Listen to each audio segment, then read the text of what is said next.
inputting your rhythm into BandLab using the MIDI editor. That's our first task.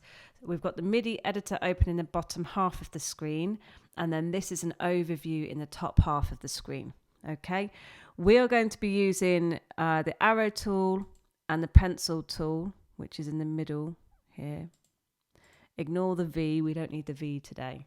Okay, and we're going to just have a look at this measurement across the top here. We've got bar 1 beat 1, bar 1 beat 2, bar 1 beat 3, bar 1 beat 4, and then bar 2 beat 2, bar 2 beat 3, bar 2 beat 4, and so on. And if I open up the PDF of the notation, we can see there is 1, 2, 3, 4 bars in total, which are then repeated. So ideally we're going all the way up to, if we scroll across the bottom, we're going all the way up to the end of bar 8, which looks like bar 9, but actually it means that we have to play right up to where bar 9 starts.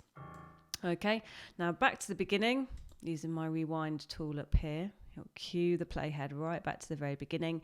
I need to start putting in my rhythm. And to do that, I need to use a pencil tool, because we are going to draw in our notes with a pencil, and check my notation.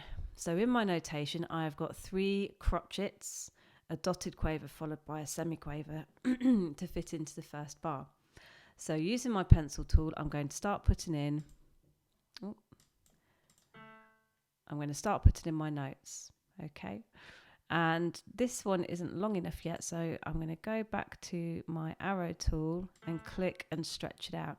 Now I know it wasn't long enough because beat 1 is the whole of that space between the 1 and the 1.2. So guess what? Beat 2 is the whole of the space between beats 1.2 to 1.3. So when I go back to my pencil tool and pop that in again, I've got to make sure it goes from here all the way to here. That's my second crotchet. And then my third crotchet, needs to go from the whole of 1.3 to 1.4. Okay. Next, I'm going to zoom in, because as we learned in class, a dotted quaver is worth 3/4 of a beat. So to do the maths on this, I need to be able to see 4 squares between 1.4 and 2. And you see those columns, that's what I mean by squares. So put my note in, it's too long. It's come in as a crotchet and I need to make it shorter. So I click on the arrow, go to the end and drag it backwards. Okay. Use my pencil tool again. I'm going to put my next note in on a different row, right? Just so I can get it the right size.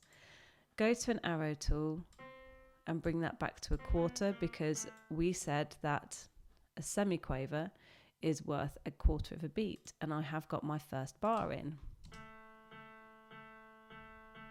Okay, and then let's go to the second bar. Now to do the second bar, we need a crotchet, we need the dotted quaver and semiquaver rhythm followed by a minim. So there's only 4 notes, but actually at the top we could do with just extending this out a little, so we've got space to work down here. Okay, so if you click on the bottom right hand corner of that box, you can just drag that out. Now down here, back into my pencil mode, I'm going to put in another crotchet, but it comes in as the last note value I put in, which actually was a semiquaver. So I go back to the arrow tool, stretch that out, because a crotchet will last from the whole of the beginning of bar 2 to bar 2 beat 2. Okay, and then here I am, let's check again. Here's bar 2, we've got G. The E flat to the B flat is the dotted rhythm. So really, I'm duplicating this shape that I had here. Okay, the long one followed by the short one. So we need to fill 3 squares followed by 1. So I click on there.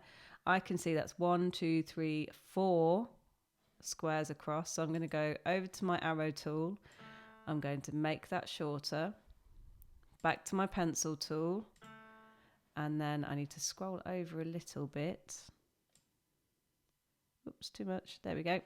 Back to my arrow tool. Make that shorter. Back to my pencil tool, and my final note in bar 2 is a minim. So I'm going to click at the beginning of 2.3. Now a minim is worth 2 beats, remember.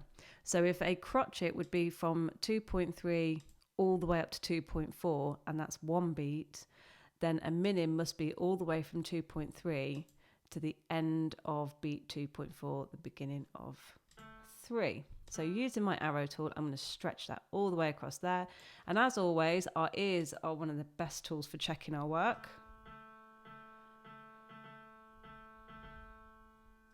Perfect. Okay. Now, if I have a look at bar 3 and bar 4, although the height of where the crotchets and quavers and semiquavers are placed changes and the letter name notes change, actually the rhythm is the same. So comparing bar 3 to bar 1, we've got 3 crotchets and then our dotted rhythm, 3 crotchets and our dotted rhythm. And bar 2 to bar 4, we have 1 crotchet, dotted rhythm and a minim. And in bar 4, we have 1 crotchet, dotted rhythm and a minim. So actually, to do bars 3 and 4, you just need to rewind this video and do the same thing again. Okay, off you go.